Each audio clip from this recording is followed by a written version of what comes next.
So hey, what's up, guys? This is Humberto or Beto.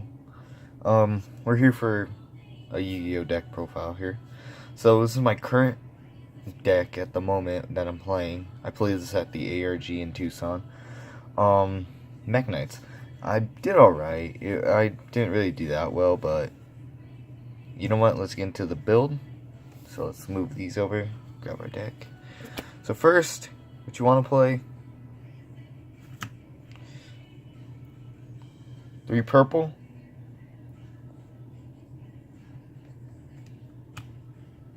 and 3 blue. Purple and blue are your searchers basically for your Mekk-Knights. And what purple does is that he can it's a quick effect that he can target Mekk-Knight or himself if he wanted to, banish it until your standby phase, and you get to search for a Mekk-Knight in your from your deck. Blue, on the other hand, is when he's normal or special summoned from the hand in the same column as the number of monsters. So let's say your opponent has one monster, or let's say he has 2 cards in the same column. So like these 2 right here. He gets to search for that amount of cards that are in the same column. So I would be searching for 2. Okay. Searchers. Okay. Move these over here. Then the other Mekk-Knights. 3 indigo. Oh, jeez. Yeah, off camera. Well, 3 indigo. His effect is that he can move himself or any other Mekk-Knight. It's a quick effect as well to a different column. So it's useful for the trap card, World Legacy Secrets, and or the spell card, World Legacy Secret. Or, yeah, no, sorry, my bad. World Legacy Key. So, because Key allows, cannot, well, if there's a Mekk-Knight in the same column, trap effects cannot be activated. Or, yeah, I think that was it. And then Secrets is that, well, we'll get to that later. But like I said, so 3 indigo, then you got your 2 red. Red, banishes a Mekk-Knight from your graveyard to pop a card in its column. And then the 1 yellow, it pops a spell or trap card, banishes one, and pops a spell or trap card in the same column. So let's get this out. So for the rest of the monsters, we got the 3 hand traps, 3 ghost. Ghost is pretty reliable if you're on a budget like me, because I can't afford Ash, and also it's like, yeah, I just can't afford Ash. Well, 3 ghost will get you through your time, and also it's great for what our extra deck will be. Great for what we use in our extra deck. So we get the 1 Jet Synchron. He's just there so I can send a card to the graveyard if he's in the graveyard to special summon him, and also to just be there for that level 1 tuner. So is Glow Up Bulb. Glow Up Bulb, when he gets sent to the graveyard, once per duel I get to mill the top card of my deck and special summon him. So he's actually pretty great for 1-for-1 and everything. If you already use him, and then if you want to go into another synchro, it's cool. Let's get these out of here. Alright, now on to spells. We played 2 Scars. Scars, all Mekk-Knights gain 300 attack and offense. That's the simple thing. Once per turn, I get to discard a Mekk-Knight or a World Legacy card and draw a card. And then I could banish 8 Mekk-Knights from different names, with different names, from my graveyard or face up on the field, and I send my entire opponent's hand and extra deck to graveyard. So that's actually pretty good, but I'm not running the orange or the green one. So we get the 1 key. This is the one where if it's once it's activated, I get to target a banished Mekk-Knight or World Legacy card and add to hand. And I negate opponent's spell trap cards, trap effects that activate in the same column as a Mekk-Knight. So this is perfect against, say, like magicians. Well, after they got hit when they got hit by the ban list, but they still run into that time pendulum. So this is actually pretty good. It'll negate that. So it was like Mirror Force, I guess. Any battle traps or anything, this will negate. I'm pretty sure. I've never run into that problem, but this will negate anything, any traps. So for the rest of the spells, 2 trading. We got 6 level 8s, 3 are purple, 3 are indigo, and it really helps out because you want as much draw power as you can, and also you can have a Mekk-Knight in your graveyard to banish or gain back from legacy secrets. We got the singles. So the 1-for-1, obviously, get your Ascendant monster, get a level 1 from your hand or deck. Foolish, send a card from graveyard, deck to graveyard. Self-explanatory.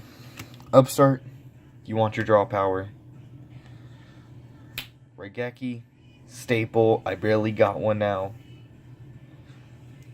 so it's like might as well have it. And since the ban list finally took this card off, and it's probably going to go back on sooner or later in the next one, Monster Reborn. Great card to use, especially with this deck.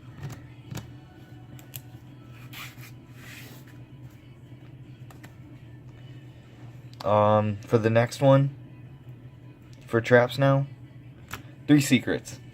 3 secrets is because you want to gain, it's a Call the Haunted basically. You want to get your Mekk-Knights from your graveyard to your field as soon as you can. And this is the one where negates any opponent's monster effects that activate in the same column as a Mekk-Knight. So this is a pretty good card. It's awesome. People stall on it. It's just great. Then we got, since now recent ban list, everything's just been going to 3 and everything. We got Torrential, 3 Torrential, 3 Bottomless. Great cards, especially for this deck, because you rely on having cards in the column. So if you have trap card, if you go first, have these in your hand, set them, and then just go from there. Let's get these out of the way.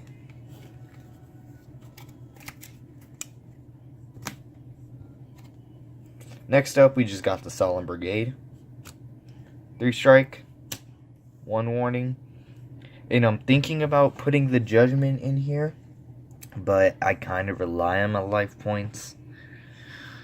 But Judgment, yeah, it's that one card like Monster Reborn that went to 1, is at 1 now, and is probably going to be seeing more play in this format. So you want as much negation as you can.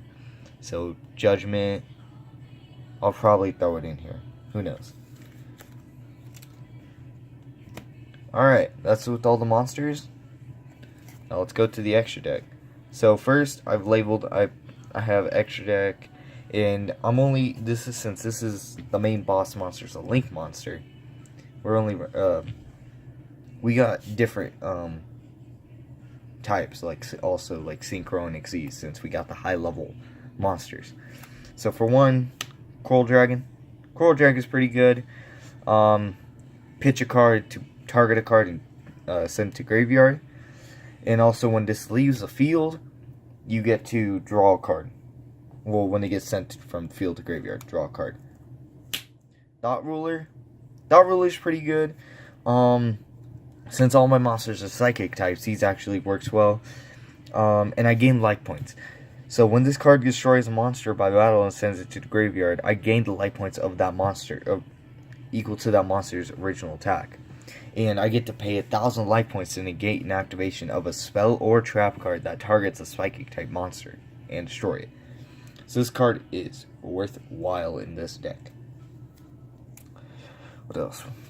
The one Stardust. Stardust is pretty good. It's a level 8. I need, since I have the tuners, the level 1 tuners and the 3 level 7s, or the Ghost Ogres and the Blue Skies, easy level 8s to get out.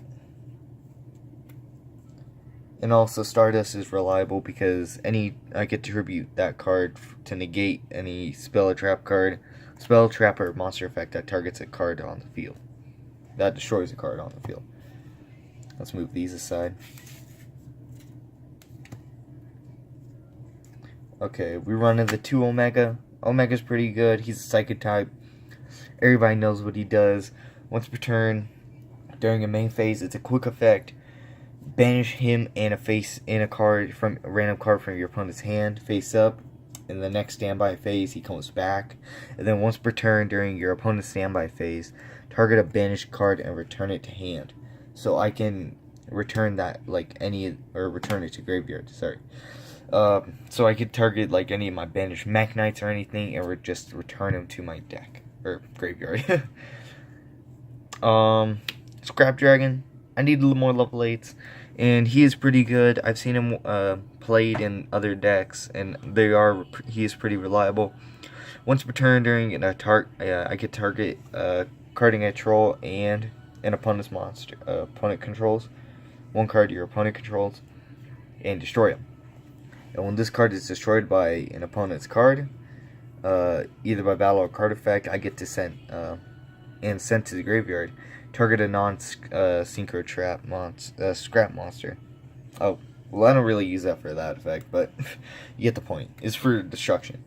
And then, Hot Red Dragon Archfiend. I was contemplating on either taking this out for a Scarlight Red Dragon Archfiend, but he's pretty good too, because he can blow up the field on my main phase once per turn on my main phase 1. Blow up the field, and he's only able to attack, which sucks. Alright, well, yeah, this is what the synchros I'm running in here. So we got Xyz. We got the number 38, Hope Harbinger, Dragon Titanic Galaxy. His effect's pretty good. I really used him much, but he is reliable in this deck. Once per turn during each player's turn, when a spell or spell card or effect is activated, I get to take it and use it as a overlay unit for him. And then I could detach one, and if a opponent's monster is attacking one of my monsters, I can make that target to him. We got 62 Galaxy Eyes Prime Photon. Honestly, this is like the Galaxy Eyes package. You want to keep overlaying them because they're high level 8s, and I have a lot of level 8s. Dark Matter Dragon for the 2 attacks, basically. Galaxy Eyes Cypher Blade Dragon. Also, one thing to put on here, this is my first jump promo that I ever have. So, he's also pretty good. Detach an overlay unit and pop a card on the field. Any card. And then, Photon Dragon. Photon Dragon is there for if I want to beat stick somebody. If somebody has, like, let's say a Chaos Max, and I have 3 already on the field, 3 Mekk-Knights on the field, just going to him. That's pretty much it. Oh, and notice Blue Angel sleeves. Me and a group of friends decided we should just get like a different color, different sleeves for like extra ink and everything. So we got Blue Angel. Why not? From the Link Brains. Okay, so for Links, the Decode, obviously. Decode's a staple in every deck because he is a generic Link monster, 2+ effect monsters. And then for the boss monster, 2 Mekk-Knight Spectrum Supreme. So Supreme is just amazing, to be honest. Oh, I didn't even realize he was a Cybers. Damn. Oh well. This card can attack directly if it's the only card in its column. So let's say, okay, let's give an example. So if he's right here, if he's in the only column, yeah, I'll just put it right here. If he's the only card in the column, he gets attacked directly. And then, god damn, messing up over here. Oh well. If his arrows are not occupied, he can't be destroyed by card effects, and also your opponent cannot target him for card effects. And then I get to send one other card I control in this card's column to the graveyard to special a Mekk-Knight from the deck in defense position. So that's pretty good too, because most of these Mekk-Knights have big defense points, like red and yellow. And well, we can say blue. Orange does too, but I'm not running orange. So yeah, this was the deck build. So hopefully you guys enjoyed this deck build. This is just my deck build right now. I'm probably gonna throw in a little engine in here just to see how it goes. Probably Invoke, probably Kaiju, whatever. But yeah, this deck has worked out for me quite a lot in locals and everything. I took it to ARG and well, I didn't really do so good, but I had fun. That's all that matters. So hopefully you guys enjoyed this video. Leave a like, subscribe, and later on today there should be a stream going on. Me and my brothers or me and my friends will play some games. So come and join the stream. I was about to say scream. Join the stream. Well, that's it. See you guys in the next video. Peace out.